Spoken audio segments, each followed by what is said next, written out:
Magandang araw mga ka-electric. Nandito nga tayo ngayon sa may C6. Bali, maghuhugas tayo ng e-bike natin, papaliguan natin. Pwede, marami nagtatanong kung pwede ba bang basa itong e-bike natin. Oh. Siyempre, titestingin natin kung pwede natin siyang basain.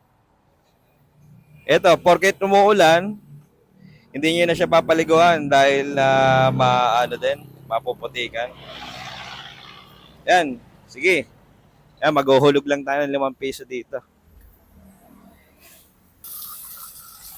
Ayan, oh. Tanggalin lang natin yung mga putik para maganda, pupunasan na lang natin. Ayan, sa mga nagsasabing na di pwedeng mabasa yung e-bike natin. Tatanggalin lang natin yung mga putik. Ayan. Naulanan kasi tayo kahapon, mga ka-electric. Ayan, mga singit-singit. Siyempre, hindi natin kayang tanggalin yan sa shop.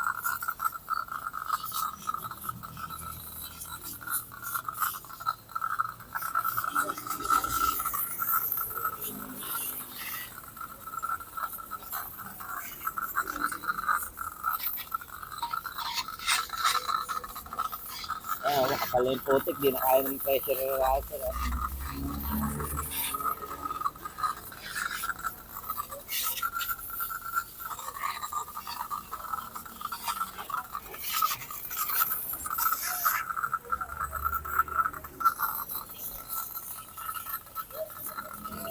Ayan, tanggalin nyo muna yung mga putik. Tapos, tsaka nyo punasan ng basahan.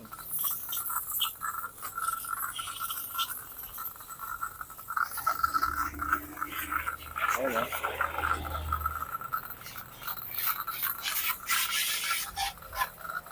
Siyempre, paano natin, dapain mo.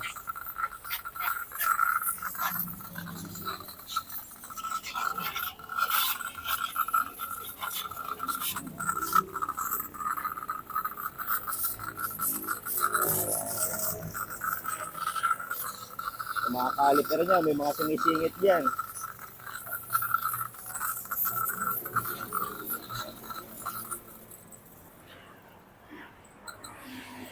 Ayan, tapos na. Bali, pagpapatuloy natin, pupunasan natin yan doon na sa shop. Ayan, bali nasa shop na tayo.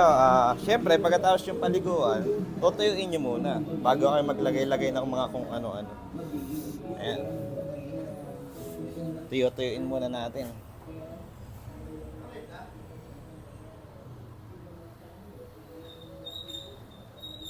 Yung mga singit-singit, meron pa yan.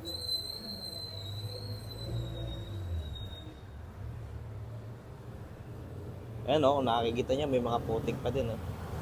Kasi meron mga matitigas yung hindi kayang tanggalin ng pressure lang. Pupunasan mo talaga sila. Ayan na.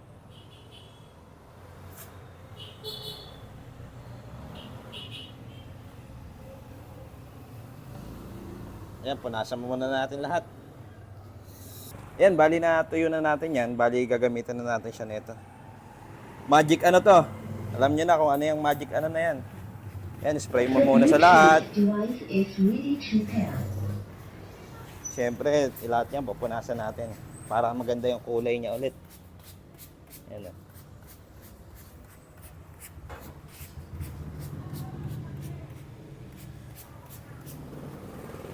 Lahat yan pupunasan natin.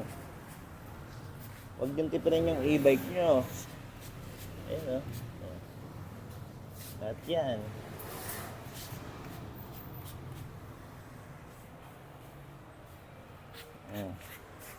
Huwag nating sabihin porket uulan din naman, lilinisin, di natin na lilinisin yung gamit natin. Ayan o, kung araw-araw nyo gamit yan o. Siyempre gagamit tayo ng malinis na basahan.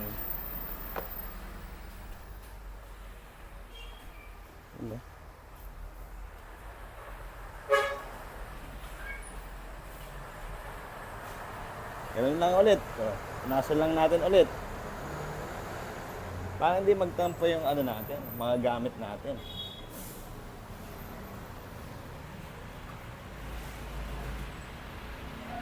Ayan, tapos na. Let's go!